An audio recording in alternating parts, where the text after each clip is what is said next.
الحمدللہ رب العالمین والعاقبۃ للمتقین والصلاة والسلام علی سید الانبیاء والمرسلین قال اللہ تعالی وتبارک فی القرآن المجید والفرقان الحمید بسم اللہ الرحمن الرحیم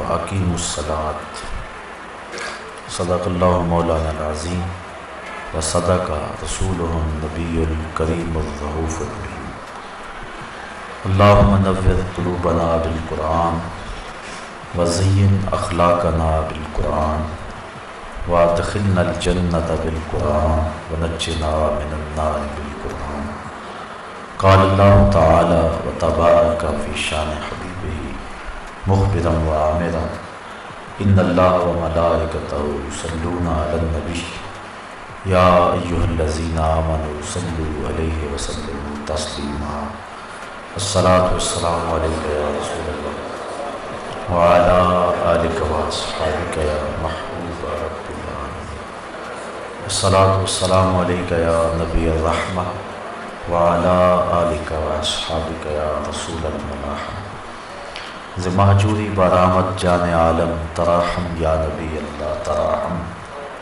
نا آخر رحمت للعالمین ز محرومہ چرا فارغ نشین برہوار سرز برد یمانی کہ روح تست صبح زندگانی عدیم طائف نالین پاکن شراک از رشتہ جہائے ماکن چے باشد گر کنی سوئب نگاہ ہمیشہ گر نہ باشد گاہے گاہے نگاہ یا رسول اللہ نگاہ یا حبیب اللہ نگاہ پیا پہ گر نہ باشد گاہے گاہے نگاہ یا رسول اللہ نگاہ صد ہزاراں جبریل اندر بشر بہر حق سوئے غریباں یک نظر یا رسول اللہ انظر حالنا یا حبیب اللہ اسمع قالنا اننی فی بحر غم مغرقن خذ یدی ساحل لنا اشکالنا یا صاحب الجمال و یا سید البشر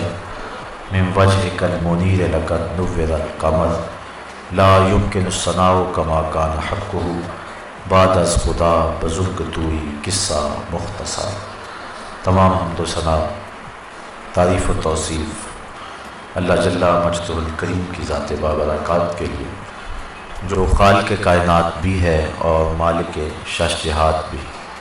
اللہ جل وعلا کی حمد و ثنا کے بعد حضور نبی اکرم شفیع امم رسول محتشم نبی مکرم اللہ کے پیارے امت کے سہارے رب کے محبوب دانائے غیوب مالک رقاب امم فخر عرب و عجم والی کون و مکان سیاہ لا مکان سید انس و جاں سرور لالا رخاں نیر تاباں سرنشین مہوشاں ماہی خوباں شہنشاہ حسینہ تتمہ دوراں سر خیل زہرہ جمالہ جلوہ صبح ازل نور ذات لم یزل باعث تکوین عالم فخر آدم و بنی آدم نیر بطحا رازدار ما اوہا شاہد ما طغا صاحب علم نشرہ معصوم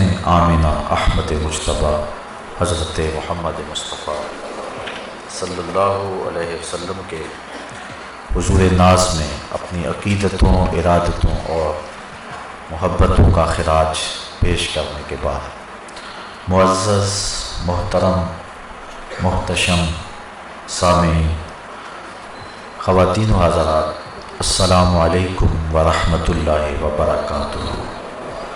حمد و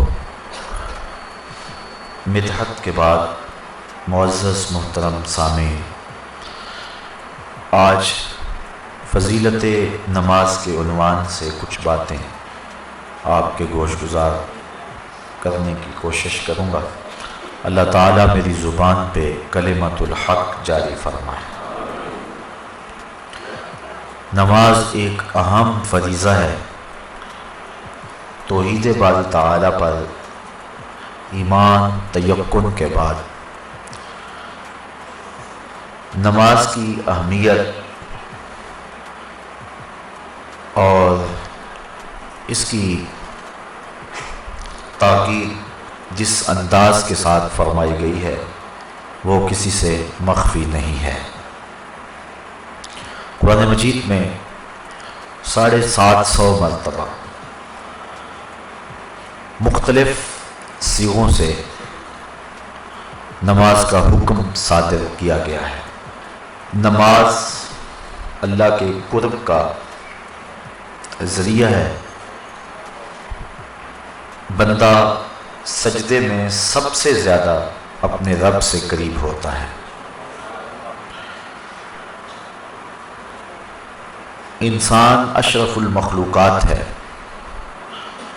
جتنی بھی مخلوقات کے انداز عبادت ہیں وہ سارے نماز کے اندر جمع کر دیے گئے۔ قیام، رکوع، قومہ، جلسہ، سارا کچھ نماز کے اندر جمع کر دیا گیا۔ بلکہ ایک روایت میں آتا ہے کہ جب کوئی شخص نماز پڑھنے کے لیے کھڑا ہوتا ہے تو فرشتوں کی 10 صفیں ہیں جو تعجب اور رشک کرتی ہیں۔ صاحب قوت القلوب شیخ ابو طالب مکی نے اس کا مفصل تذکرہ فرمایا ہے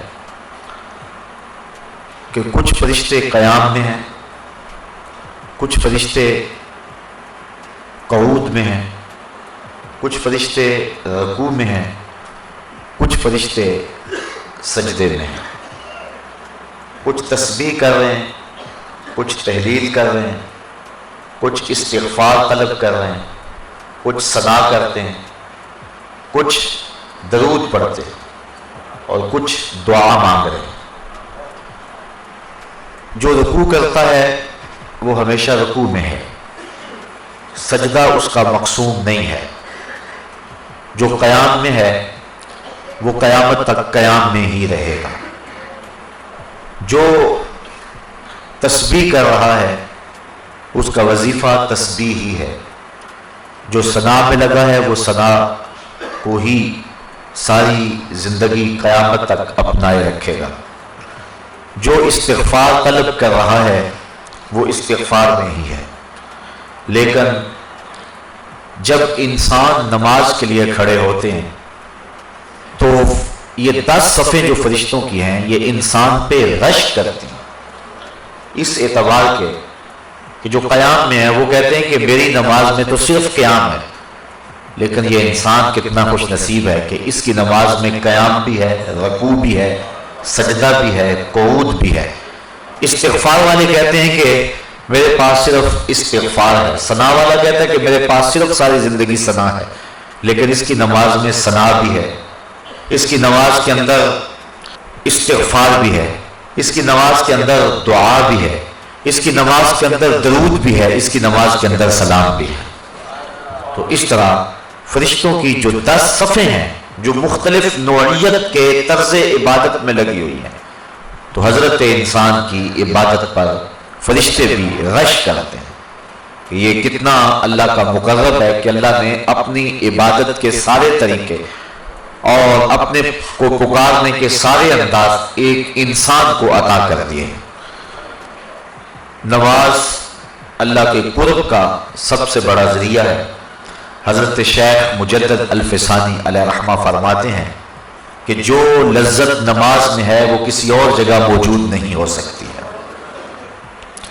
نماز کی فضیلت، مجد و شرف، اس کا انداز اور اس کا آپ اندازہ اس سے لگا سکتے ہیں کہ نماز تو مجد و شرف اور فضل و کمال کا سبب ہے ہی، جو اذان ہے اس کی اتنی برکتیں ہیں کہ حضور نبی رحمت صلی اللہ علیہ وآلہ وسلم نے فرمایا المؤذنون اطول الناس اعناقا یوم القیامہ، قیامت کے دن سب سے اونچی گردنیں اذان دینے والوں کی ہوں گی۔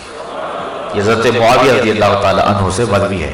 قیامت کے میدان کے اندر جب لوگ چلیں گے تو سب سے اونچی گردنیں مؤذن اذان دینے والوں کی ہوں گی، بلکہ ایک شخص حضور کی خدمت میں حاضر ہوا اور وہ عرض کرتا ہے کہ حضور مجھے ایسے عمل کی نشاندہی کیجیے کہ میں وہ عمل کر کے جنت میں داخل ہو جاؤں۔ تو حضور نے فرمایا کون مؤذنا، تو مؤذن بن جا، پنجگانہ اذان دیا کر۔ اس نے کہا لا استطیع، میں اس کی استطاعت نہیں رکھتا، وقت پر آنا، سب نمازوں سے پہلے آنا اور وقت کا خیال رکھتے ہوئے اذان دینا، یہ سب سے مشکل کام ہے۔ اس نے کہا کہ میں اس کی استطاعت نہیں رکھتا۔ فرمایا کن اماما، اچھا پھر تو امام بن جا۔ اس نے عرض کی لا استطیع، میں اس کی استطاعت بھی نہیں رکھتا۔ تو پھر حضور نے ارشاد فرمایا فقم بإزاء الامام، تو پھر امام کے پیچھے کھڑا ہو جانے والا ہو جا۔ تو اگر کوئی شخص جنت میں داخل ہونا چاہتا ہے تو ان تین چیزوں میں سے ایک چیز اس کو ضرور اختیار کرنا پڑے گی، یا مؤذن بن جائے، یا امام بن جائے، یا امام کے پیچھے کھڑا ہونے والا ہو جائے۔ تو نماز کی جو فضیلت ہے وہ تو ہے ہی، اذان کی اتنی فضیلت ہے۔ کل قیامت کے دن مؤذن حضرت بلال حبشی کی قیادت کے اندر جنت میں جائیں گے اور ان کی گردنیں لوگوں سے بلند ہوگی، بلکہ نماز کے لیے ایک مؤذن تو اذان دیتا ہے، اس کی تو برکتیں ہیں ہی۔ ایک حدیث میری نظر سے گزری، لا تسبوا الدین لأنہ یوقظ للصلاۃ، فرمایا کبھی مرغے کو گالی نہ دینا، یہ تمہیں نماز کے لیے جگاتا ہے۔ جو مرغا نماز کے لیے بیدار کرے وہ محبوب بن جاتا ہے، تو جو نماز کے لیے اذان دے وہ کتنا محبوب ہوتا ہے۔ وہ محبوب ہوتا ہے تو جو نماز جو مقصود ہے، جو پڑھے پھر اس کو اللہ کی محبت کتنی حاصل ہوتی ہے۔ بلکہ جب کوئی شخص ندا دیتا ہے، حدیث شریف میں لفظ ہیں، حضرت ابو ہریرہ رضی اللہ تعالی عنہ سے مروی ہے، جو شخص ندا دے اور پھر جو اس کا جواب دے۔ حضرت بلال حبشی نے ندا دی، حضور کے ساتھ صحابہ تھے، جب حضرت بلال حبشی خاموش ہوئے تو حضور نے ارشاد فرمایا من قال مثل ھذا یقینا دخل الجنہ، جس نے یقین کے ساتھ جو بلال نے کہا ہے وہ جواب میں کہے، یعنی اذان کا جو جواب دے دے، فرمایا جو یقین کے ساتھ اذان کا جواب دے دے، فرمایا وہ سیدھا جنت میں جائے گا۔ ابھی نماز کی جو فضیلت ہے وہ ایک بہت بڑا امر ہے، اذان دینے والے کی جو برکتیں ہیں اور اس کو جو مجد و شرف ملتا ہے، اور اذان کی جو پکار پہ لبیک کہتا ہے۔ لوگ تین طرح کے ہیں، ایک وہ ہیں کہ جب اذان ملتی ہے تو وہ فوراً سارے کام چھوڑ کے نماز کی تیاری میں لگ جاتے ہیں۔ ایک روایت میں آتا ہے قیامت کے دن کچھ لوگ جن کے چہرے ستاروں اور موتیوں کی طرح چمکتے ہوں گے، وہ ظاہر ہوں گے، لوگوں کی ایک جماعت ہوگی۔ فرشتے ان کو پوچھیں گے تم کون ہو؟ تو وہ عرض کریں گے کہ ہم وہ لوگ ہیں کہ جو ہی اذان ہوتی تھی ہم سارے کام چھوڑ دیتے تھے اور فوراً وضو کر کے مسجد کا رخ کرتے تھے۔ تو فرشتے انہیں مبارک دیں گے اور جنت کا مجدہ دیں گے۔ پھر ایک جماعت اور آئے گی جن کے چہرے چاند کی طرح چمک رہے ہوں گے۔ فرشتے انہیں پوچھیں گے تم کون ہو؟ تو وہ کہیں گے کہ ہم وقت داخل ہونے سے پہلے ہی وضو کر لیا کرتے تھے اور اذان کے ساتھ ہی مسجد کی طرف چل دیتے تھے۔ فرشتے انہیں مبارک دیتے ہیں اور جنت کا مجدہ دیتے ہیں۔ پھر ایک اور جماعت آئے گی جن کے چہرے سورج کی طرح چمکدار ہیں۔ فرشتے پوچھیں کہ تم کون ہو؟ تو وہ کہیں گے کہ ہم وہ لوگ ہیں کہ ہم وضو کر کے طہارت بنا کے مسجد میں پہنچ جاتے تھے تو اذان ہوتی تھی، یعنی ہم اذان مسجد میں ہی سنتے تھے۔ حضرت سعید بن المسیب رضی اللہ تعالی عنہ جلیل القدر تابعی ہیں، آنکھوں سے نابینے تھے لیکن جو روشنی دل میں تھی، جو بینا ہیں ان کے پاس بھی وہ اجالے کہاں ہو سکتے ہیں جو حضرت سعید بن المسیب کے پاس تھے۔ اللہ اکبر، کہتے ہیں 40 سال تک حضرت سعید بن المسیب نے جو ہے وہ تکبیر اولیٰ بھی قضا نہیں ہونے دی۔ اسی وجہ سے ان کا نام پڑ گیا تھا حمامۃ المسجد، مسجد کا کبوتر، یعنی جس طرح کبوتر ہیں مسجدوں کے اندر رہتے ہیں تو حضرت سعید بن المسیب کا یہ نام پڑ گیا تھا۔ حالانکہ وہ آنکھوں سے نابینے تھے لیکن انہوں نے مسجد کی حاضری کا اس طرح التزام کیا کہ ان کا نام ہی حمامۃ المسجد پڑ گیا تھا۔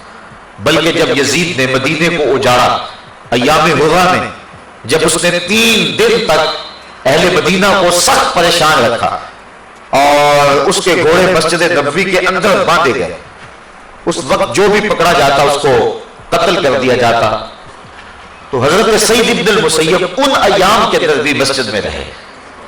فرماتے ہیں کہ لیکن میں پریشان تھا کہ ظہر کا وقت ہوگا کون بتائے گا، مغرب عشاء کا وقت ہوگا کون بتائے گا۔ 3 دن تک مسجد نبوی میں نہ اذان ہوئی نہ اقامت ہوئی۔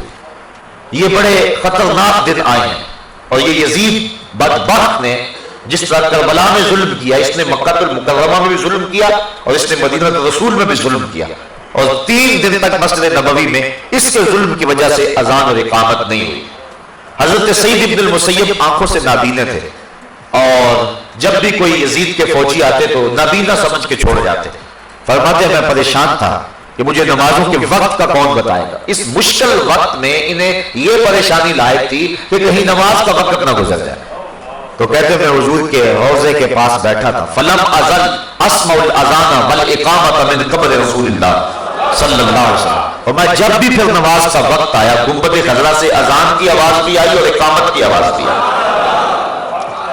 تو جو شخص اہتمام کریں کہ ہم نے تکبیر اولیٰ کو قضا نہیں کرنا ہے، ان کے لیے پھر اللہ یوں بھی اہتمام فرما دیتا ہے۔ ان حالات میں بھی ان کی تکبیر اولیٰ قضا نہیں ہوئی، اور 3 دن تک گنبد خضرا کے مکین کے ساتھ مل کے نمازیں پڑھتے رہے۔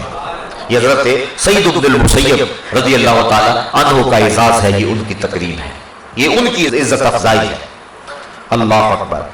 حضور فرمایا کچھ لوگ مسجدوں کی میخیں ہوتی ہیں، جس طرح کل ٹھکا ہوتا ہے وہ مسجدوں میں یوں وابستہ ہوتے ہیں، اور اگر کسی وجہ سے وہ مسجد کی حاضری سے قاصر ہو، بیماری کی وجہ سے اگر وہ مسجد میں نہیں آ رہے، اللہ کے فرشتے ان کا حال پوچھنے کے لیے جاتے ہیں۔ یہ ان کا اعزاز ہے، یہ ان کی تکریم ہے۔ بلکہ فرمایا سبعۃ یظلھم اللہ تعالی فی ظلہ یوم لا ظل الا ظلہ، امام عادل وشاب نشأ فی عبادۃ اللہ ورجل قلبہ معلق بالمساجد ورجل دعته امرأة ذات منصب وجمال فقال انی اخاف اللہ ورجلان تحابا فی اللہ اجتمع علیہ وتفرقا علیہ ورجل تصدق بصدقة فأخفاها حتى لا تعلم شماله ما تنفق يمينه ورجل ذکر اللہ خالیا ففاضت عیناہ۔ فرمایا 7 اشخاص ایسے ہیں قیامت کے دن جب کوئی سایہ نہیں ہوگا، اللہ ان 7 کو اپنے عرش کا ٹھنڈا سایہ عطا فرمائے گا۔ ان میں سے جو تیسرا شخص بیان فرمایا، حدیث طویل ہے، وَرَجُلٌ قَلْبُهُ مُعَلَّقٌ بِالْمَسَاجِدِ، وہ آدمی جس کا دل مسجد کے ساتھ لگا ہوا ہے، اسے جب بھی ڈھونڈو مسجد میں ملے گا، مسجد کے ساتھ وابستہ ہے، مسجد کی تعمیر کے لیے، مسجد کی آبادی کے لیے، مسجد کی صفائی کے لیے، اس کا دل مسجد سے وابستہ ہے۔ حضور فرمایا کل قیامت کے دن جب کوئی سایہ نہیں ہوگا، اس شخص کو اللہ اپنے عرش کا ٹھنڈا سایہ نصیب فرما دے۔ اللہ اکبر۔ تو اذان، اقامت اور مسجد یہ نماز سے متعلقہ چیزیں ہیں، اور اللہ تعالیٰ نے ان متعلق چیزوں پر بھی وہ برکتیں اور وہ شرف رکھا ہے کہ انسان کی نجات کی یہ چیزیں ضمانت ہیں، تو پھر جو نماز ہے، نفس نماز ہے، اس کی کیفیت کیا ہو۔ بلکہ ایک حدیث میں آتا ہے اذا صبح بالصلاۃ فتحت ابواب السماء واستجیبت دعا، جب اقامت ہوتی ہے تو اللہ آسمان کے دروازے کھول دیتا ہے، اور یہ جو اقامت کا وقت ہوتا ہے اس وقت جو دعا مانگو اللہ وہ دعا پوری فرما دیتا ہے۔ اور حضرت انس رضی اللہ تعالی عنہ سے روایت ہے کہ اقامت اور اذان کے درمیان کا جو وقفہ ہوتا ہے، اس وقفے میں جو بھی دعا مانگی جائے اللہ تعالیٰ اس دعا کو قبول فرماتا ہے، رد نہیں کرتا۔ بلکہ حضور نے ارشاد فرمایا کہ اس وقت اللہ سے دعا مانگ لیا کرو۔ صحابہ نے عرض کی حضور پھر کون سی دعا مانگے؟ اس وقت، اس اہم وقت میں ہم اللہ سے کون سی دعا مانگے؟ حضور نے فرمایا صلی اللہ العافیۃ فی الدنیا والآخرہ، اللہ سے دنیا اور آخرت دونوں جہاں کی بہتری اور عافیت طلب کر لیا کرو، یعنی دنیا بھی ٹھیک ہو جائے آخرت بھی ٹھیک ہو جائے۔ مومن دونوں جہانوں کا طلبگار ہے۔ ایک صحابی کو دیکھا سخت کمزور ہے، فرمایا تمہاری یہ حالت کیا ہوئی؟ عرض کی حضور میں نے اللہ سے دعا مانگی کہ جو دکھ تکلیفیں میرے مقدر کی ہیں وہ آخرت میں نہ آئیں، دنیا پہ ہی آ جائیں۔ اور میں دنیا پہ سارے دکھ اور عذاب اور مصیبتیں جھیل لوں تاکہ میری آخرت صاف ہو جائے۔ بظاہر یہ بڑی ایک ایسی بات تھی جس پہ داد دی جاتی کہ اس نے آخرت کو اختیار کیا، لیکن حضور اس بات پر خوش نہیں ہوئے۔ فرمایا تو نے یہ کیوں کہا ہے کہ میرے حصے کی جو تکلیفیں ہیں وہ دنیا پہ ہی آ جائیں، آخرت میں نہ آئے؟ تو نے یہ کیوں نہیں کہا ربنا آتنا فی الدنیا حسنۃ وفی الآخرۃ حسنہ، اے اللہ مجھے دنیا میں بھی بہتریاں دے دے، آخرت میں بھی بہتریاں دے دے۔ جو مومن ہے وہ دونوں جہاں کی بہتریاں چاہتا ہے۔ یہ لیے کہ دنیا کے اوپر پستے رہیں، ہم دنیا کے اوپر پسنے کے لیے نہیں آئے۔ امت مسلمہ دنیا آخرت دونوں کی طالب اور دونوں کی چاہنے والی، اور اللہ کے خزانے بڑے وسیع ہیں، اس لیے جب اس سے مانگو تو کھل کے مانگو، تم اپنے دامن کو تنگ پاؤ گے، اس کے خزانوں میں کمی نہیں ہے۔ اس لیے اپنے لیے بھی مانگو، اوروں کے لیے بھی مانگو، دنیا بھی مانگو، دین بھی مانگو، آخرت بھی مانگو۔ تو عرض کی کہ حضور اذان اور اقامت کے درمیان اللہ سے کیا مانگے؟ تو فرمایا صلی اللہ العافیۃ فی الدنیا والآخرہ، اللہ سے دنیا اور آخرت کی عافیت طلب کرو۔ تو یہ قبولیت کے لمحے ہیں جہاں جو دعا کی جائے اللہ اس دعا کو مستجاب فرماتا ہے۔ بلکہ نماز تو آگے آتی ہے، جب انسان وضو کے لیے اپنے چلو میں پانی لیتا ہے تو اللہ تعالیٰ اس کے چلو میں پانی لیتے ہی اس کے گناہوں کو معاف فرما دیتا ہے۔ حضرت عثمان بن عفان رضی اللہ تعالی عنہ، آپ ایک جگہ تشریف لائے اور آپ نے پانی منگوایا، پھر اس کے بعد آپ نے وضو کیا، اور وضو کرتے کرتے آپ مسکرانے لگے۔ جو لوگ پاس کھڑے تھے حضرت عثمان ابن عفان انہیں کہنے لگے کہ تم نے مجھے پوچھا نہیں کہ میں مسکرایا کیوں؟ لوگوں نے کہا اچھا آپ بتائیں کہ آپ کیوں مسکرائے ہیں؟ تو حضرت عثمان فرمانے لگے کہ ایک دن میں حضور علیہ السلام کے ساتھ تھا، تو آقا کریم علیہ السلام نے وضو کیا اور یوں مسکرائے، لوگ کھڑے تھے، تو حضور نے فرمایا الا تسألونی ما اضحکک، تم نے مجھے پوچھا نہیں صحابہ کہ میں مسکرایا کیوں؟ تو صحابہ نے عرض کی ما اضحکک یا رسول اللہ، حضور آپ ارشاد فرمائے نا کہ آپ کیوں مسکرائے؟ تو حضور نے ارشاد فرمایا ان العبد اذا دعا بوضوء فغسل وجهه حتى الله عنه كل خطيئة اصابها بوجهه واذا غسل ذراعيه كان كذلك واذا طهر قدميه كان كذلك۔ فرمایا جب کوئی شخص وضو کے لیے پانی منگواتا ہے اور پانی منگوا کے اپنے چہرے کو دھوتا ہے، اللہ ہر خطا کو چہرے سے دور کر دیتا ہے، اور اسی طرح جب وہ اپنے بازو دھوتا ہے تو ہاتھوں کے سارے گناہ اللہ تعالیٰ دھو ڈالتا ہے، اور اسی طرح جب وہ اپنے پاؤں کو دھوتا ہے تو اللہ تعالیٰ جل شانہ پاؤں کے سارے گناہوں کو دھو ڈالتا ہے۔ نماز کا فضل و شرف اور اس کی فضیلت وہ تو مسلمہ ہے، نماز سے پہلے جو عمل ہے اللہ اس کی برکتوں سے گناہگار کو جہنم کی آگ سے آزادی بخشتا ہے۔ بلکہ جس جگہ پر نماز پڑھنی ہے اگر اس جگہ کو کوئی شخص اس کی صفائی ستھرائی کرے، ایک حدیث کے اندر لفظ ہے کہ اخراج الامامۃ منہا مہور الحور العین، جو شخص مسجد سے کوئی تکلیف دہ چیز، کوڑا کرکٹ یا کوئی گندگی وہاں سے نکال کر کے باہر پھینکے، تو حضور نے فرمایا یہ موٹی آنکھ والی حوروں کا حق مہر ہے۔ یہ جو مسجد کی صفائی کرتے ہیں، علماء نے لکھا ہے کہ مسجد صاف کرنے سے دل صاف ہوتا ہے، جو شخص مسجد صاف کرے اس کا دل پاک اور ستھرا ہو جاتا ہے، اور یہ مسجد سے جو آپ کوڑا کرکٹ نکال کے باہر پھینکتے ہیں یہ جنتی حور کا مہر ہے جو آپ ادا کر رہے ہیں۔ اللہ اکبر۔ بلکہ حضور علیہ السلام نے ارشاد فرمایا من بنا للہ مسجدا، جس نے اللہ کے لیے مسجد بنائی، کس لیے یذکر فیہ، تاکہ اس مسجد میں اللہ کا ذکر ہو، فرمایا بنى اللہ لہ بیتا فی الجنہ، اللہ اس کے لیے جنت میں گھر بنا دیتا۔ اور ایک روایت میں ہے کہ جس نے تتر کے گھونسلے کے برابر یعنی حجم میں تھوڑی جگہ پر مسجد بنائی، علماء نے یہ لکھا ہے یہ نہ کہو فلاں مسجد چھوٹی ہے یا فلاں مسجد بڑی، یہ نہ کہو، کیونکہ کوئی بھی اللہ کا گھر چھوٹا نہیں ہے، سارے بڑے ہیں۔ یہ کہو فلاں میں نمازی زیادہ آتے ہیں، فلاں میں نمازی تھوڑے آتے ہیں، نمازیوں کی گنجائش کم ہے فلاں میں، اور فلاں میں جو ہے وہ نمازیوں کی گنجائش زیادہ ہے، یہ کہو۔ بعض ہم عموماً ہمارے ہاں روزمرہ یہی ہے، ہم کہتے ہیں وہ چھوٹی سی مسجد، چھوٹی نہیں کہنا چاہیے مسجد کو، جس چیز کا تعلق رب سے ہو جائے پھر وہ چھوٹی نہیں رہتی، وہ بڑی ہو جاتی ہے۔ اس لیے اس مزاج کو بدلنے کی ضرورت ہے. بلکہ واصف علی واسط نے ایک بڑی خوبصورت بات لکھی. اس نے کہا مسجد کیا کوئی بھی شے چھوٹی نہیں ہے. کوئی شے چھوٹی تب نظر آتی ہے اسے دور سے دیکھا جائے یا پھر غرور سے دیکھا جائے. جب کسی کو دور سے دیکھو یا پھر غرور سے دیکھو تو وہ چھوٹا نظر آئے گا، ورنہ کوئی بھی شے کارخانہ قدرت میں چھوٹی نہیں ہے. ہر شے باعظمت ہے. تو بالخصوص جس چیز کی نسبت جو ہے وہ اللہ جل شانہ اس کے رسول کریم سے ہو جائے وہ چیز چھوٹی نہیں ہو سکتی ہے. یہ کہو گنجائش اس میں تھوڑی ہے نماز میں. حضور نے حضرت عباس بن عبد المطلب رضی اللہ تعالی عنہ حضور کے رشتے میں چچا لگتے ہیں، ان سے پوچھا کہ چچا آپ بڑے ہیں یا میں بڑا ہوں؟ تو انہوں نے جواب عرض کی حضور سال میں نے زیادہ گزارے ہیں، بڑے آپ ہی ہیں. یہ نہیں کہا کہ میں بڑا ہوں، کہا سال میں نے زیادہ گزارے ہیں لیکن بڑے آپ ہی ہیں.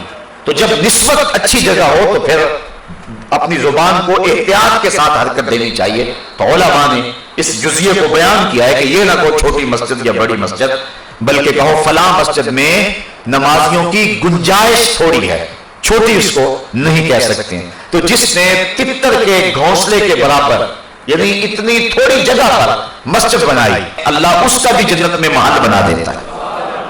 تو جس جگہ سجدہ کرنا ہے، جس جگہ پیشانی رکھنی ہے، اللہ اکبر، وہ جگہ بھی اتنی برکتوں کی حامل ہے.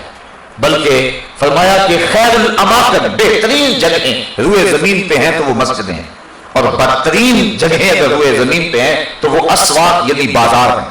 حکم ہے مسجد میں جلدی جاؤ اور دیر سے آؤ، بازار میں دیر سے جاؤ اور جلدی واپس آؤ. گو ہمارا انداز اس سے مختلف ہے، لیکن حکم یہی ہے کہ مسجد میں جلدی جاؤ، دیر سے واپس پلٹو. بلکہ ایک حدیث میں آتا ہے جس نے نماز فجر مسجد میں پڑھی اور پھر وہ ذکر و اذکار میں لگا رہا، بیٹھا رہا حتیٰ کہ سورج طلوع ہو گیا، اور پھر اس نے 2 رکعت پڑھے جس کو صلاۃ الاشراق کہتے ہیں، تو فرمایا اس کو مقبول حج اور عمرے کا اللہ ثواب عطا فرماتا. اللہ اکبر. تو یہ برکتیں ہیں اللہ کے پاک گھر کی جہاں نماز ادا ہونی ہے. باقی رہی بات نماز کی، اس کی کیا فضیلت ہے، تو آئیے حضرت نبی رحمت صلی اللہ علیہ وسلم کا ایک فرمان جس کو امام بخاری نے حضرت ابو ہریرہ رضی اللہ تعالی عنہ سے نقل کیا ہے. صحابہ سے مخاطب ہو کے کہا ارائیتم لو ان نہرا بباب احدکم یغتسل کل یوم خمسا ما تقول ذلك یبکی من درنہ قالوا لا یبکی من درنہ شیئا قال فذلك مثل الصلوات الخمس یمحو اللہ بہ الخطایا. فرمایا صحابہ ایک بات کو بتاؤ، اگر کسی شخص کے دروازے کے سامنے سے کوئی نہر گزرتی ہو اور وہ دن میں 5 مرتبہ اس نہر میں غسل کرے، مجھے بتاؤ کیا اس کے بدن پر کوئی میل کچیل باقی رہے گی؟ صحابہ نے عرض کی حضور اس کے بدن پر کوئی میل باقی نہیں رہے گی. فرمایا یہی 5 نمازوں کی مثال ہے. جو شخص پنجگانہ نماز پڑھتا ہے اس کے بدن پر گناہوں کا کوئی میل باقی نہیں رہتا. اللہ تعالیٰ گناہوں کو دھو دیتا ہے جس شخص نے پنجگانہ نماز کا مزاج بنا لیا. صحابہ فرماتے ہیں، اور یہ بھی حضرت امام بخاری نے حضرت عبداللہ رضی اللہ تعالیٰ عنہ سے روایت نقل کی ہے کہ حضور سے سوال کیا گیا ای العمل احب الی اللہ، حضور سب سے زیادہ اللہ کو محبوب عمل کون سا ہے، یعنی کون سا وہ عمل ہے جو اللہ کو سب سے زیادہ محبوب ہے؟ قال الصلاۃ علی وقتہا، فرمایا وقت پہ نماز پڑھنا. اولاد بنی آدم کے جتنے بھی اعمال ہیں اچھے نیک صالح اعمال، ان میں سے اللہ کو سب سے زیادہ محبوب عمل جو ہے وہ وقت پہ نماز پڑھنا ہے. ثم ایو، صحابہ نے عرض کی حضور پھر اس کے بعد؟ قال ثم بر الوالدین، پھر والدین کے ساتھ حسن سلوک کرنا. نماز کے بعد سب سے زیادہ اہمیت والدین کے ساتھ اس نے سلوک کی ہے. آج کل من جملہ قباحتوں میں یہ قباحت بہت زیادہ پائی جا رہی ہے کہ لوگ اپنے والدین کی تعظیم نہیں کرتے، ان کی تذلیل کرتے ہیں. حضور نبی رحمت صلی اللہ علیہ وسلم کی خدمت میں ایک شخص حاضر ہوا اور اس نے عرض کی کہ حضور میرا بیٹا اپنی چیزوں کو مجھے ہاتھ نہیں لگانے دیتا. تو حضور علیہ السلام نے اس کے بیٹے کو بلایا، پوچھا. اس نے عرض کی حضور اس کو پتہ نہیں ہے تو یہ میری چیزیں خراب کر دیتا ہے. امام طبرانی نے موجب میں یہ روایت بیان کی. حضور کی آنکھوں میں آنسو آ گئے اور حضور فرمایا ایک وقت وہ تھا کہ اس کی چیزیں تو خراب کرتا تھا. اس نے تو نہیں کہا تھا کہ یہ میری چیزیں خراب کرتا اور میں ہاتھ نہیں لگانے دوں گا. پھر حضور نے وہ تاریخ صاحب جملہ ارشاد فرمایا انتا و مالکا لابیکا، فرمایا تو بھی اور تیرا مال بھی تیرے باپ کا ہے. یعنی باپ جس طرح چاہے تصرف کر سکتا ہے تو اس کو روک نہیں سکتا ہے. تو والدین کی نافرمانی اللہ کی رحمتوں سے انسان کو محروم کر دیتی ہے، اور والدین کی فرما برداری اللہ کی رحمتوں کا حقدار بناتی ہے. ایک حدیث میں آتا ہے کہ 4 اشخاص ایسے ہیں کہ جب قیامت کا دن ہوگا تو جنت میں جانے سے انہیں کوئی شے بھی رکاوٹ نہیں ہوگی. ایک وہ شخص کہ جس نے ایسی سچی توبہ کی کہ گناہ کی طرف پلٹنا اتنا مشکل ہے جس طرح تھن سے نکلا ہوا دودھ واپس جانا مشکل ہوتا ہے. اور دوسرا وہ شخص جس نے اپنے والدین کو راضی کر رکھا. اور تیسری وہ خاتون جو اس حال میں مری کہ اس کا شوہر اس کے اوپر راضی تھا. اور چوتھا وہ شخص جس کے ذرائع آمدنی تھوڑے ہیں لیکن عیال کثیر ہے، اولاد زیادہ ہے، لیکن اس کے باوجود اس نے اپنی اولاد کے پیٹ میں حرام کا ایک لقمہ بھی نہ جانے دیا. تو فرمایا کل قیامت کے دن کوئی چیز اس کو جنت میں جانے سے نہیں روک سکے. تو والدین کی فرما برداری کرنا یہ نماز کے بعد اہم فریضہ ہے. والدین مبتلا ہے تکلیف میں اور بندہ کہتا ہے کہ میں جہاد پہ جاؤں، حضور نے اس کی حوصلہ شکنی فرمائی اور وہ بخاری شریف کی روایت ہے. ایک شخص نے اذن جہاد طلب کیا تو فرمایا احی والداک، کیا تیرے والدین زندہ ہیں؟ قال نعم، عرض کی ہاں حضور میرے والدین زندہ ہیں. قال ففیہما فجاہد، کہا جا ان کی خدمت کر، یہی تیرا جہاد ہے. والدین فالح زدہ اور بیٹا تبلیغی چلا کاٹنے گیا ہو، اسلام تو اس کی حوصلہ افزائی نہیں کرتا. ماں باپ کو ضرورت ہو اور بیٹا پیر کی چوکھٹ پہ جا کے بیٹھا ہو، اسلام تو اس کی حوصلہ افزائی نہیں کرتا. ہمارے سامنے حضرت اویس کرنی کی مثال موجود ہے. حضور قمیص کے بٹن کھول کھول کے لمبے سانس لیا کرتے تھے اور فرماتے مجھے یمن سے یار کی خوشبو آتی ہے. کسی نے کہا حضور وہ کون ہے جو آپ کو ملنے بھی نہیں آیا؟ لوگ کہاں کہاں سے آگے، یمن تو دور بھی نہیں ہے، تو وہ ملنے بھی نہیں آیا آپ کو. تو فرمایا اس کی بوڑھی اور نابینا ماں ہے جس کی خدمت اسے میرے حضور آنے سے روکے ہوئے. بلکہ فرمایا کوئی اویس کو ملے اور میرا سلام دے اور اس کو کہے کہ میری امت کی بخشش کی دعا کرے. حضرت عمر فاروق اور حضرت علی المرتضیٰ دونوں گئے، حضور کا سلام پیش کیا. حضرت اویس کرنی نے جب سنا تو آنکھوں میں آنسو ڈالا ہے اور بار بار کہتے تھے بتاؤ حضور کے لبوں پہ میرا نام کیسے آیا تھا، کیسے کہا تھا اویس کو سلام دینا. جب محبتوں کے امڑتے ہوئے یہ جذبے دیکھے کہا اتنا پیار حضور سے تو ملنے کیوں نہیں آیا؟ جب یہ بات کہی تو حضرت اویس نے رخ کو بدلا، کہا تم نے میرے رسول کو دیکھا ہے؟ کہا ہاں ہم تو شام سویرے رہتے خدمت میں تھے. کہا پھر بتاؤ حضور کے ابرو جڑے ہوئے تھے یا کھلے ہوئے تھے؟ اب یہ حیرت زدہ ہو گئے. کہا مجھ سے پوچھ لو جس نے نہیں دیکھا. کوئی دور سے دیکھتا تو جڑے ہوئے نظر آتے، قریب آ کے دیکھتا تو کھلے ہوئے نظر آتے. تو معلوم یہ ہوا کہ جو ماں باپ کی خدمت میں رہا وہ حضور کی صحبت سے بھی محروم نہیں رہا، حضور کے قرب کی دولت سے بھی وہ مالا مال رہا ہے. حضرت بائزید بستامی کہتے ہیں کہ میں نے اپنی ماں کے آگے ہاتھ جوڑے، میں نے کہا امی تیرے حق ادا کروں یا کہ اللہ کے حق ادا کروں؟ اپنے حق معاف کر دے، میں اللہ کو منا لیتا. ماں نے کہا جاؤ بیٹا. 12 سال جنگلوں میں گھومتے رہے. ایک دن گستام کے قریب سے گزر رہے تھے، دل میں خیال آیا جاتے جاتے ماں کو سلام کر جاؤں. دروازے کو دستک دینے لگا، رات کا موقع تھا. خیال آیا کہ ساری زندگی ماں کو سکھ نہیں دیا، دکھ بھی کیوں دوں؟ ماں سوئی ہوگی، میرے لیے اٹھے گی. دروازے کے ساتھ لگ کے کھڑے ہو گئے. سردیوں کی لمبی رات تھی، ساری رات بیت گئی. جب سحری کا وقت ہوا اندر سے جو نالی آتی تھی وہاں سے پانی آیا. سمجھ گئے میری ماں سحری کے لیے اور تہجد کے لیے بیدار ہوئی اور یہ اس کے وضو کا پانی ہے. دروازے کو دستک دی، اندر سے آواز آئی بیٹا باجزید ٹھہرو میں آتی ہوں. مائیں تو بیٹوں کے دستک کے انداز سے جانتی ہوتی یہ کون سا بیٹا دستک دے رہا ہے، یہ ماں کا پیار ہے. ماں نے دروازہ کھولا. حضرت بائزید بستامی کہتے ہیں کہ پھٹے ہوئے کپڑے، پیوند لگے ہوئے اور بکھری ہوئی حالت. ماں نے جب دیکھا تو آنکھوں میں آنسو مڈائے. 12 سال کے بعد بیٹے کو دیکھا تھا. ماں نے جب دیکھا تو ہاتھ اٹھا لیے، کہا مالک میرا بیٹا بایزید تیری طلب میں نکلا تھا، تو نے ابھی تک اسے اپنا قرب نہیں دیا.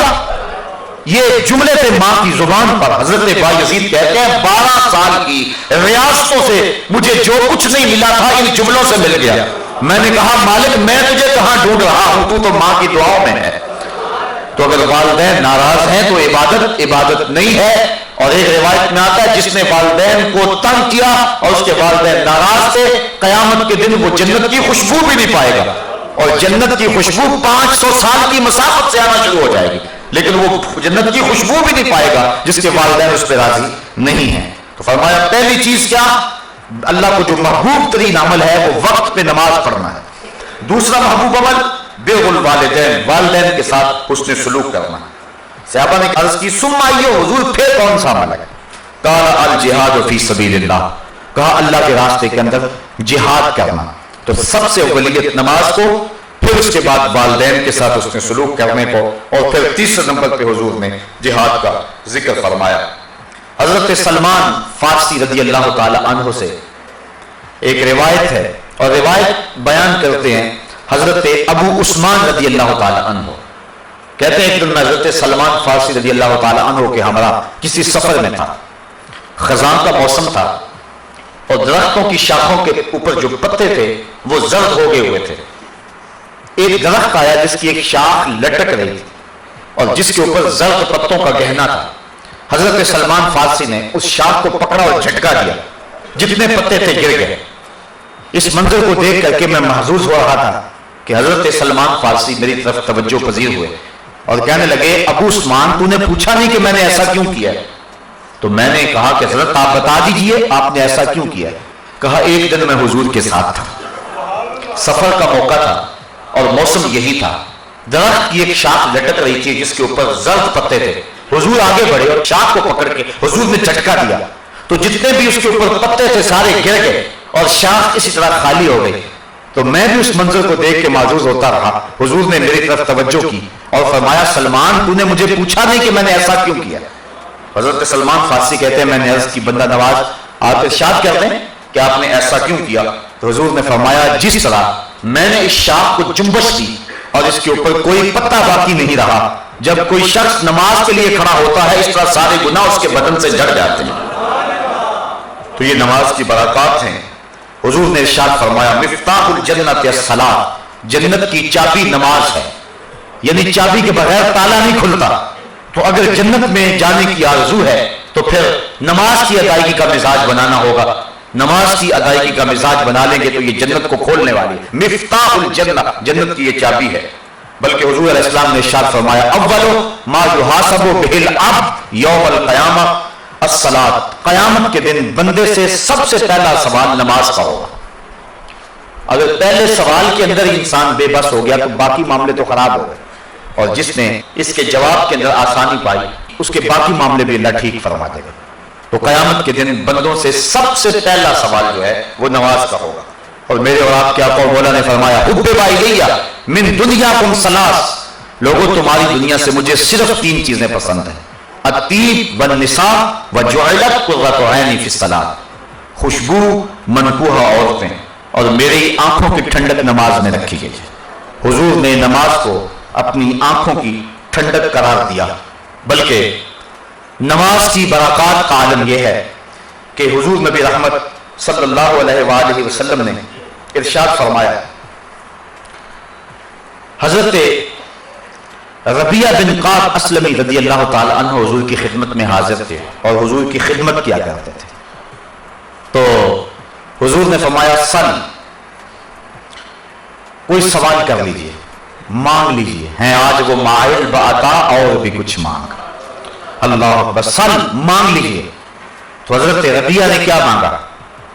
حضرت ربیعہ کہتے ہیں فقلت، میں نے عرض کی اسألک مرافقتک فی الجنہ، حضور یہاں جس طرح مجھے آپ کا قرب حاصل ہے جنت میں بھی آپ کا قرب نصیب ہو جائے۔ جنت کا لطف تو تبھی نصیب ہوگا کہ اگر آپ کی مرافقت نصیب ہو جائے۔ تو حضور علیہ السلام نے فرمایا او غیر ذالک، یہ تو مل گیا کچھ اور مانگ لو۔ اللہ اکبر۔ تو میں نے عرض کی فقلت هو ذاک، میں نے کہا حضور بس یہی کافی، جنت میں آپ کا قرب مل جائے تو مجھے اور کیا چاہیے؟ شاید اسی کا نام ہے توہین جستجو، ہو منزل کی تلاش تیرے نقش کفے پا کے بعد۔ اگر آپ کا قرب نصیب ہو جائے تو مجھے اور کسی چیز کی طلب رہتی نہیں ہے، کوئی بھوک ہی نہیں باقی رہتی۔ میں نے کہا بس حضور کافی ہے، ہوا ذاک بس کافی ہے۔ حضور نے فرمایا فَأَعِنِّي عَلَىٰ نَفْسِكَ بِكَثْرَةِ السُّجُودِ، تو فرمایا کہ کثرت سجود کے ساتھ میری مدد کرنا، یعنی اگر تم جنت جانا چاہتے ہو میں تمہیں وعدہ دیتا ہوں لیکن یہ نہیں کہ میرے وعدے پر تم جنت کی آرزو میں، جنت کی خواہش میں جو میں نے تم کو وعدہ دیا وہ وعدہ پورا ہوگا، لیکن اس کا یہ مطلب نہیں کہ تم سجدے چھوڑ دو۔ فرمایا اس وعدے کی تکمیل کے لیے تم نے میری کثرت سجود کے ساتھ مدد کرنی ہے۔ تو جنت کی چونکہ چابی ہی نماز ہے، اس لیے حضور نے حضرت ربیعہ کو جنت کی بشارت دینے کے بعد بھی یہ بات کہی کہ کثرت سجود سے تو نے میری مدد کرنی ہے۔ کچھ لوگ حدیث کا پہلا حصہ تو بیان کر دیتے ہیں، اگلا حصہ چھوڑ دیتے ہیں۔ حضور نے وعدہ جنت دیا، لیکن اس کا یہ مطلب نہیں ہے کہ وعدہ جنت کے بعد وہ سجدوں کو چھوڑ دے۔ حضور نے 10 صحابہ عشرہ مبشرہ کے لیے وعدہ جنت دیا، لیکن اس کے باوجود وہ نماز کے معاملے کے اندر کبھی کسی سستی کا ارتکاب نہیں کیا کرتے تھے، بلکہ وہ بہت زیادہ کثرت کے ساتھ سجدے کرنے والے تھے۔ حضور نبی رحمت صلی اللہ علیہ وآلہ وسلم نے ارشاد فرمایا، اور ایک حدیث سنیے، اس کو روایت حضرت عبداللہ ابن عمر رضی اللہ تعالی عنہ فرماتے ہیں کہ صلینا مع رسول اللہ صلی اللہ علیہ وسلم المغرب، ہم نے حضور کے ساتھ مغرب کی نماز پڑھی۔ فرجع من رجع وعقب من عقب، کچھ لوگ چلے گئے اور کچھ لوگ مسجد میں ہی بیٹھے رہے۔ فجاء رسول اللہ صلی اللہ علیہ وسلم مسرعا، حضور تشریف لائے اور حالت یہ تھی کہ حضور بڑے تیز تیز قدم اٹھا کے جہاں صحابہ بیٹھے تھے ادھر آ رہے تھے۔ اور پھر حضور نے جب صحابہ کو دیکھا، قال ابشروا، فرمایا مبارک ہو، خوشخبری ہو تمہیں، ھذا ربکم قد فتح بابا من ابواب السماء، تمہارے رب نے آسمان کے سارے دروازے کھول دیے۔ یہ تمہارا رب ہے اور اس نے آسمان کے سارے دروازے کھول دیے ہیں۔ یباہی بکم الملائکہ، اور وہ فرشتوں میں فخر کر رہا ہے تمہاری وجہ سے، فرشتوں کے اندر اللہ فخر فرما رہا ہے۔ اور کیا فرما رہا ہے؟ یقول، وہ کہتا ہے انظروا الی عبادی قد قضوا فریضۃ وهم ينتظرون اخرى، اللہ فرماتا ہے میرے بندوں کو دیکھو، انہوں نے ایک نماز پڑھ لی ہے اور دوسری نماز کے انتظار میں بیٹھے ہوئے ہیں۔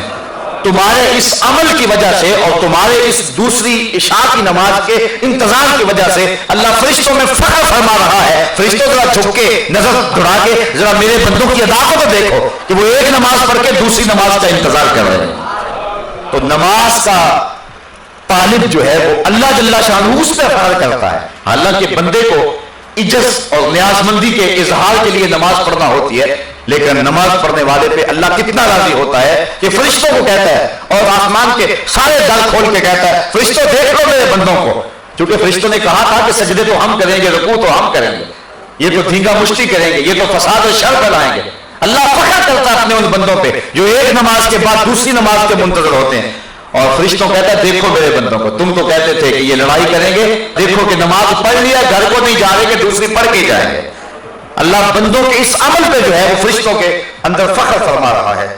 حضور نبی رحمت صلی اللہ علیہ وآلہ وسلم نے ارشاد فرمایا من ترک الصلاۃ متعمدا فقد کفر جہارا، جس نے جان بوجھ کے نماز چھوڑی گویا اس نے اعلانیہ کفر کیا ہے۔ اور ایک حدیث کے لفظ سنیے، حضور نبی رحمت صلی اللہ علیہ وسلم نے نمازیوں کو بشارت دی جو پنجگانہ نماز جماعت کے ساتھ پڑھتے ہیں، اور ساتھ یہ بھی ارشاد فرمایا کہ جو لوگ نماز نہیں پڑھتے ہیں کل قیامت کے دن دشمنان خدا امیہ کے ساتھ اور حامان کے ساتھ، قارون کے ساتھ اور فرعون کے ساتھ کل قیامت کے دن کھڑے کر دیے جائیں گے۔ ہم میں سے کیا کوئی شخص یہ چاہتا ہے اور کوئی اس بات کو گوارا کر سکتا ہے کہ اللہ اس کے رسول کے دشمنوں کے ساتھ ہم کل قیامت کے دن کھڑے ہوں؟ لیکن اگر کوئی شخص نماز چھوڑنے کا عادی ہے تو اس کو دشمنان خدا کے ساتھ کھڑا ہونا پڑے گا۔ اللہ تعالیٰ قرآن مجید میں فرماتا ہے کہ کچھ لوگوں کو قیامت کے دن راستے میں لوگ ان کو ملیں گے اور وہ کہیں گے ما سلککم فی سقر، تم جہنم میں کیوں جا رہے ہو؟ تو وہ جواب کے اندر یہی کہیں گے کہ لم نک من المصلین، ہم نماز نہیں پڑھا کرتے تھے، نماز نہ پڑھنے کی پاداش میں آج ہم جہنم کا ایندھن بن رہے ہیں۔ نماز پڑھنے والے اللہ کی رحمتوں کے حقدار ہوں گے، اور جب کوئی بندہ نماز کے لیے کھڑا ہوتا ہے اللہ فرشتوں کو کہتا ہے کہ میرا بندہ میرے حضور کھڑا ہونے لگا ہے، اس کے بدن سے گناہ اتار کے ایک سمت ڈھیر لگا دو تاکہ میرا بندہ میرے حضور پاک صاف ہو کے کھڑا ہو جائے۔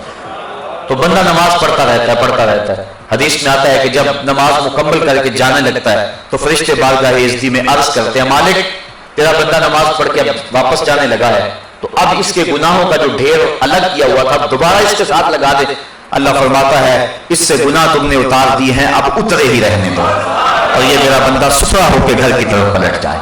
تو یہ نماز کی برکات ہے، بدن پہ میل نہیں رہتا، من ستھرا ہوتا ہے، چہرے پہ نور آتا ہے، اندر صفائی ملتی ہے، رزق میں برکت ہوتی ہے۔ جو شخص فجر کی نماز پڑھتا ہے سارا دن اس کو برکتیں نصیب ہوتی ہیں، اور ایک حدیث میں آتا ہے کہ جو شخص عشاء کی نماز پڑھ کے سو گیا اس کو آدھی رات تک جاگنے کا ثواب ملا، اور جس نے صبح کی نماز جماعت کے ساتھ پڑھی اس کو پوری رات جو ہے وہ جاگنے کا ثواب ملا۔ تو حضور نے فرمایا جس کو مسجد میں آتے جاتے دیکھو اس کے ایمان کی گواہی دے دو کہ یہ مومن ہے۔ تو مسجد میں اہل ایمان جاتے ہیں اور مسجد اہل ایمان کی آباد کرتے ہیں۔ صاحبو، نماز وہ پسندیدہ ترین عبادت ہے کہ اللہ کے محبوب علیہ السلام نے اس کو اپنی آنکھوں کی ٹھنڈک قرار دیا۔ وَجُعِلَتْ قُرَّةُ عَيْنِي فِي الصَّلَاةِ، فرمایا میری آنکھوں کی ٹھنڈک نماز کے اندر رکھی گئی ہے۔ ماہ سیام رمضان المبارک کے دامن سے جب نور ہمارے دل میں داخل ہوتا ہے تو ہم نے دیکھا کہ جو لوگ جمعہ المبارک بھی نماز نہیں پڑھتے ہیں وہ بھی پنجگانہ نماز کے عادی ہو جاتے ہیں۔ کاش اس نور کو اپنے دل کے اندر ہم محفوظ کر لیں اور رمضان المبارک کے بعد بھی ہم نمازوں کے تسلسل کو باقی رکھیں۔ جس نے نماز ضائع کر دی گویا اس نے اپنے دین کو ضائع کر دیا، جس نے نماز قائم نہ کی اس نے دین کا ستون توڑ دیا، اور جس نے دین کا ستون توڑ دیا تو ستون کے بغیر چھت بلا کیسے قائم رہ سکتا ہے۔ اور یہ جو روایت میں نے آپ کے سامنے رکھی، من ترک الصلاۃ متعمدا فقد کفر جہارا، جس نے جان بوجھ کے نماز چھوڑی گویا اس نے اعلانیہ کفر کیا ہے۔ صحابہ فرماتے ہیں مومن اور کافر کے درمیان ہم تو فرق نماز کو سمجھتے تھے، جو نماز پڑھتا تھا ہم سمجھتے تھے مومن ہو گیا تبھی پڑھتا ہے، اور جو نماز نہیں پڑھتا تھا ہم سمجھتے تھے کہ وہ کافر ہے تبھی نہیں پڑھتا، مومن ہوتا تو ضرور پڑھتا۔ امام شافعی اور دیگر ائمہ کا فتویٰ یہ ہے کہ بے نمازی کو قتل کر دیا جائے، لیکن ہمارے امام حضرت امام اعظم ابو حنیفہ فرماتے ہیں نہیں، بے نمازی کو قتل نہ کیا جائے بلکہ اس کو حاکم وقت قید کر دے یہاں تک کہ وہ توبہ کرے اور نماز کا وعدہ کرے تو پھر اس کو چھوڑا جائے۔ حضرت غوث اعظم شیخ عبد القادر جیلانی علیہ رحمہ فرماتے ہیں کہ بے نمازی کو مسلمانوں کے قبرستان میں دفن نہ کرو۔ حضرت سلطان باہو فرماتے ہیں کہ بے نمازی سے خنزیر بھی پناہ مانگتا ہے۔ شیخ سعدی فرماتے ہیں بے نمازی کو قرض نہ دو، جو اللہ کا قرض ادا نہیں کرتا تمہارا قرض کیسے ادا کرے گا۔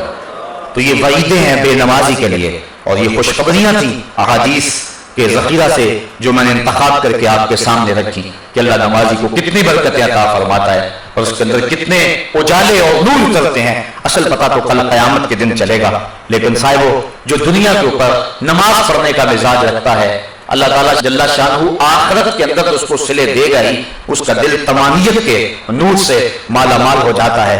اور ذرا اظہار افسوس ہے ان لوگوں کے لیے کہ جو نماز نہیں پڑھتے ہیں۔ انسان اشرف المخلوقات ہے اور صبح لمبی تان کے سویا ہوتا ہے، ذرا غور تو کرے، صبح چڑیاں بھی اپنے گھونسلوں میں اللہ کا نام لے رہی ہوتی ہیں، اور حشرات الارض بھی اپنی بلوں سے سر نکال کے رب کا نام جپ رہے ہوتے ہیں۔ طوعاً وکرہاً کائنات کی کوئی چیز ایسی نہیں ہے جو رب کا نام نہ جپتی ہو۔ درخت، اشجار، کائنات کا ایک ایک ذرہ تمہارے رب کا نام جپنے والا ہے، تو جو اشرف المخلوقات ہے اس کا زیادہ حق ہے کہ وہ اپنے رب کے حضور بندگی کا سر جھکائے، لیکن یہ تکبر اور تمرد کے اندر آ کر کے اپنے رب کے حضور سجدے سے انکار کر دیتا ہے۔ علماء فرماتے ہیں کہ حضرت آدم علیہ السلام کو سجدہ کرنے سے انکار کیا تھا ابلیس نے، اللہ کو سجدہ کرنے سے انکار نہیں کیا تھا، اور وہ راندہ درگاہ ہو گیا۔ اور جو شخص 750 مرتبہ حکم کے باوجود اپنے رب کو سجدہ نہیں کرتا ہے اس کا پھر ٹھکانہ کیا ہوگا؟ شیطان نے تو حضرت آدم کو سجدہ نہیں کیا تھا، رب کو تو کرتا تھا، تو اللہ نے اس کو بھی راندہ درگاہ کر دیا، اور جو رب کو سجدہ نہیں کرتا ہے تو پھر اس کا ٹھکانہ کیا ہوگا؟ یہ سوچنے کی بات ہے اور بار بار سوچنے کی بات ہے۔ آج کی اس بابرکت محفل میں خواتین و حضرات یہ عزم کر کے اپنے دل میں جائیں کہ آج کے بعد نماز نہیں چھوڑیں گے۔ اللہ مجھے آپ کو اپنی رحمتوں اور کرم نوازیوں کا حساب دے۔ وآخر دعوانا ان الحمدللہ رب العالمین۔ آفاق کے ہر گوشے میں قرآن سنا کر دم لینا، اب رکنا نہیں، اب تھمنا نہیں، فردوس میں جا کر دم